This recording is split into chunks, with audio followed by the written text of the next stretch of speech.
j'espère que vous allez tous bien et que le mois de juin s'est bien passé pour vous. Alors, je vous remercie de me retrouver sur le Mat et l'Étoile pour la guidance du mois de juillet 2024.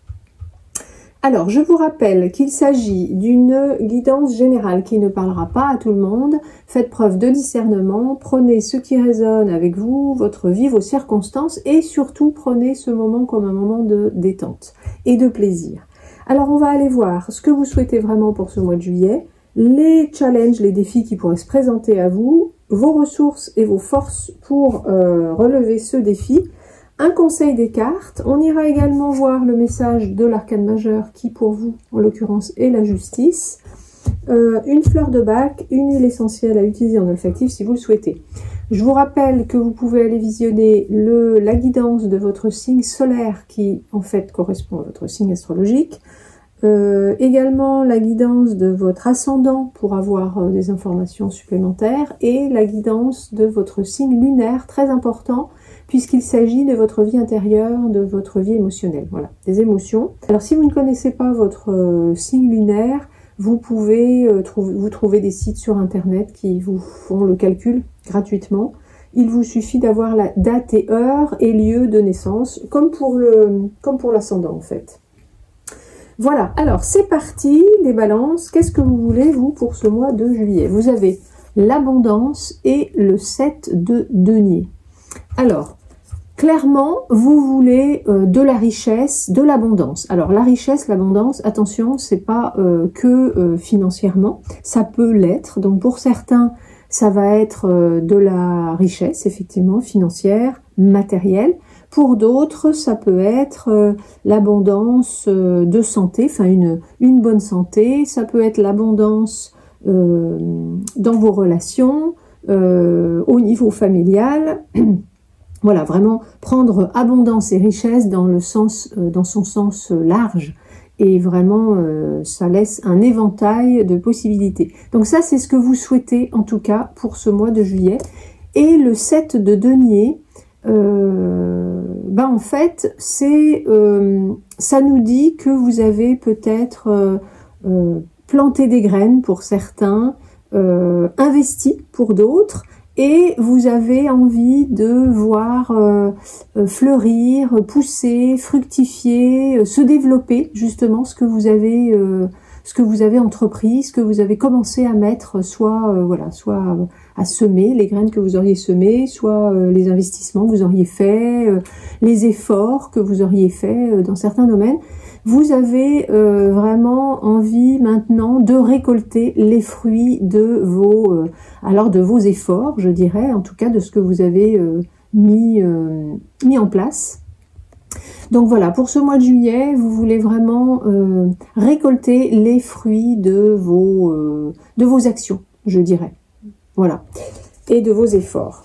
Ok. Alors après, le petit challenge qui pourrait se présenter. Vous avez la protection et le prince d'épée. Le prince d'épée qui n'est autre que le valet ou le page d'épée en fait. Donc là, le prince d'épée, on voit qu'il essaie de vous voyez qu'il est un peu sur la défensive là, qu'il essaie de se défendre. On est dans les épées. Donc les épées, c'est le mental, c'est les pensées. Et là, je pense que votre challenge va être de vraiment arriver à laisser loin de vous, on va dire, des pensées négatives, un mental peut-être un peu sombre, que vous avez peut-être tendance à vous laisser happer par des pensées, par un mental un petit peu plombant. Et là, votre challenge va être justement de pouvoir vous protéger de cela, vous défendre par rapport à ces pensées, à ces croyances, voilà. Alors on est dans les épées, donc ça peut nous parler également de communication, donc ça sera peut-être un défi pour vous, tout ce qui est communication pour ce mois-ci. Et voilà, et donc pour moi c'est ça. Et on a la protection, donc la protection, justement, vous allez avoir ce défi là de vous protéger de ce qui pourrait être négatif autour de vous ou en vous, puisque là on parle justement des pensées et du mental, et pour pouvoir vraiment rester serein, vous sentir protégé, vous sentir dans votre cocon. Voilà. Vous n'avez pas envie d'être perturbé. Enfin, il va falloir vous protéger pour rester bien tranquille dans votre cocon, dans votre bien-être, je dirais. Voilà. Donc ça va être le challenge, parce que vous pourriez vite vous laisser déstabiliser et vous laisser un peu perturber, je dirais. Et donc ça va vraiment être votre challenge ce mois-ci. Vous protéger du négatif, je dirais, tout simplement. Alors, vos forces et vos ressources pour relever ce défi. On a le 9 de bâton et la louve. Alors, la louve, alors c'est rigolo parce que je trouve que chaque carte correspond bien à la carte de défi. On va voir ça. La louve, c'est justement la protection. C'est le fait de pouvoir veiller sur soi-même, ou sur ce qu'on aime, ou sur ses affaires, ou sur ses biens, ou sur voilà ce qui nous tient à cœur, et pour le protéger. Donc c'est vraiment une carte de protection. Donc c'est rigolo parce que on a ici en challenge la protection, et vous avez en force, en ressources, justement la louve qui maîtrise, on va dire, grandement l'art de la protection et de la protection. Et on a le 9 de bâton qui lui nous parle de défense aussi, d'être de savoir se défendre. Alors c'est drôle parce qu'on a là le prince d'épée en challenge. Il va falloir vous battre, on va dire, contre les pensées négatives, les idées noires, les croyances limitantes, les choses comme ça, le mental vraiment pas lumineux, je dirais, sombre, qui pourrait vous envahir. Et ça peut d'ailleurs également des choses qui viennent de l'extérieur, hein, mais bon, là on va rester sur vous, avec vous-même. Et donc le 9 de bâton, il sait justement s'affirmer, il sait se défendre, il est comment dire, il arrive à mettre des limites et vraiment vous voyez, il a un soleil derrière la tête. Et justement, il sait tout à fait protéger ce soleil qui illumine sa vie, et il ne se laisse pas embêter par voilà, des parasitages qui pourraient venir assombrir son soleil. Donc, bon, bah, super force. Donc, vous voyez, vous avez vraiment exactement, c'est rigolo parce que vous avez vraiment les deux forces qui viennent contrebalancer les cartes de défi. C'est marrant. On aurait voulu le faire exprès. Alors après, dans le conseil des cartes, nous avons l'étoile et le 8 d'épée. Alors, le 8 d'épée, ça nous parle, bah, on est dans les épées, donc on est encore dans le mental, dans les pensées, et là, les cartes vous disent... débarrassez-vous sortez de votre enfermement, sortez de votre carcan, de votre conditionnement que vous pouvez avoir dans votre tête, en fait, hein, parce que là on est vraiment dans la tête. Vous avez tendance à peut-être vous laisser envahir par des pensées, des croyances limitantes. Donc là vraiment, les cartes vous suggèrent de suivre plus votre cœur, vous voyez, ressentir ce que vous avez vraiment dans le cœur, plutôt que d'écouter toutes les pensées là qui sont représentées par les épées, et de faire comme cet aigle qui va pouvoir prendre de la hauteur pour avoir une vision peut-être plus large de la situation, et voilà, et sortir de ces enfermements, de ces conditionnements, de ces choses qui peut-être viennent vous parasiter régulièrement. Et on a l'étoile. Alors là, l'étoile, les cartes vous disent ayez foi, croyez en la vie, croyez en votre bonne étoile, et surtout restez ouvert à la nouveauté et au changement. Donc ça, c'est vraiment le message des cartes, hein. Vraiment, vous pouvez y croire, il n'y a pas de problème. votre étoile est là, vous êtes protégé, justement, c'est une carte de protection également, l'étoile. Vous êtes protégé, vous pouvez, vous êtes guidé et les choses vont se passer comme vous le souhaitez, si vous avez, voilà, si vous gardez la foi, l'espoir, et si vous sortez de vos croyances et pensées limitantes.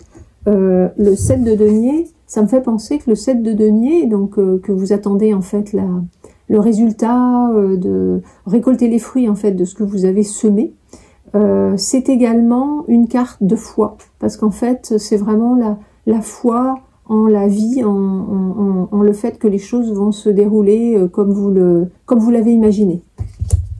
Voilà, donc là le conseil des cartes, c'est vraiment ça, quoi. Restez ouvert au changement, à la nouveauté, et en sortant de votre enfermement, en fait, qui est mental, bien sûr. Ok, alors, on va aller voir le message de la justice. Ben, la justice, elle vous dit qu'il faut toujours que vous fassiez, que vous discerniez le bien du mal, que vous puissiez toujours rechercher l'équilibre, en fait, hein, vraiment. Et vous voyez, elle a la justice, elle a l'épée là, qui est donc, comme on a vu qu'il y avait pas mal d'épées ici, mais là son épée justement va lui permettre de trancher et de bien d'avoir du discernement en fait. Et là c'est vraiment ça, que tout est vraiment dans l'équilibre. Et du moment que c'est fait dans l'amour et la liberté en fait, hein. Donc là la justice vous invite vraiment à faire la part des choses et à être dans votre justesse également, voilà, pour pouvoir pour pouvoir faire ce que vous avez à faire sans vous laisser impacter par ces idées, ces pensées négatives. Alors ensuite, on a une fleur de Bach. La fleur de Bach qui est ressortie pour vous, c'est Sweet Chestnut, c'est le châtaignier. Enfin, la fleur de châtaignier. Alors, c'est la fleur de la délivrance. C'est vraiment pour passer des ténèbres à la lumière. Donc là, si vous sentez que vous êtes trop envahi par des pensées négatives, que vous n'arrivez pas à les combattre suffisamment vous seul, et que vous sentez que votre soleil là derrière votre tête pourrait être mis à mal par justement ce mental trop présent et plutôt sombre, n'hésitez pas, si vous n'arrivez plus à voir la lumière au bout du tunnel, n'hésitez pas à prendre du Sweet Chestnut, ça vous aidera grandement. Je vais vous lire le message de Sweet Chestnut, pardon. Même petite et faible, je suis la lumière qui reste allumée et accompagne remplie d'espoir les longues périodes sombres. Je trouve la force et la motivation intérieure pour ne pas céder au désespoir. J'accepte la dure épreuve et reste en contact avec la source de toute chose. Voilà, donc si par moment c'est un peu compliqué pour vous, n'hésitez pas à prendre du Sweet Chestnut. Je vous rappelle qu'il suffit de prendre 4 gouttes 4 fois par jour directement sous la langue, ou encore dans un verre d'eau que vous buvez à petite gorgée sur un temps déterminé comme une demi-heure, un quart d'heure, ou encore dans un flacon de 30 ml dans lequel vous pouvez d'ailleurs ajouter d'autres fleurs de Bach, en allant jusqu'à 7 maximum, car après ça fait trop d'informations. Et voilà, et là dans ce cas-là, le flacon, c'est pas mal parce que ça vous dure 3 semaines, 1 mois, et voilà, c'est pas mal. N'hésitez pas à m'envoyer un mail si vous le souhaitez par rapport à Sweet Chestnut ou par rapport aux fleurs de Bach d'ailleurs. Vous avez mon mail sous la vidéo et je me ferai un plaisir de vous y répondre. Donc voilà, Sweet Chestnut, ça peut être intéressant si vous vous sentez quand même envahi de négatif, je dirais. Et ensuite, on a le mandarinier qui est ressorti, l'huile essentielle de mandarinier à utiliser en olfactif. Alors, je vous dis, le mandarinier est utile est relaxant, calmant, sédatif, hypnotique léger. Elle est utile en cas de palpitation, d'insomnie, d'angoisse, de stress, d'agitation, d'agressivité, d'excitation. Elle est utile en cas de colère, de fatigue nerveuse. Voilà, donc si vous êtes dans cet état d'esprit, n'hésitez pas, et que vous aimez l'odeur du mandarinier, parce qu'il est très agréable, n'hésitez pas à l'utiliser en olfactif. Je vous rappelle qu'il suffit de mettre 2-3 gouttes sur vos poignets que vous frottez ensemble. Vous vous installez confortablement dans un endroit où vous ne serez pas dérangé et vous mettez vos mains autour de votre nez et vous inspirez profondément 3 fois, à répéter quand vous en ressentez le besoin. Voilà mes amis, votre guidance est terminée. J'espère que ça vous a plu. Si c'est le cas, laissez-moi un pouce sous la vidéo. Abonnez-vous à la chaîne si le cœur vous en dit. Laissez-moi un commentaire si vous le souhaitez. Ça sera toujours un plaisir pour moi de vous lire. Je vous remercie de m'avoir écouté et je vous souhaite un très bon mois de juillet en vous souhaitant vraiment toute l'abondance, la richesse et de récolter les fruits que vous avez, de ce que vous avez semé. Voilà, en vous souhaitant vraiment de conserver ce soleil qui est là dans votre vie et dans votre cœur. Voilà mes amis, je vous souhaite une belle journée. Je vous dis à bientôt pour une prochaine vidéo.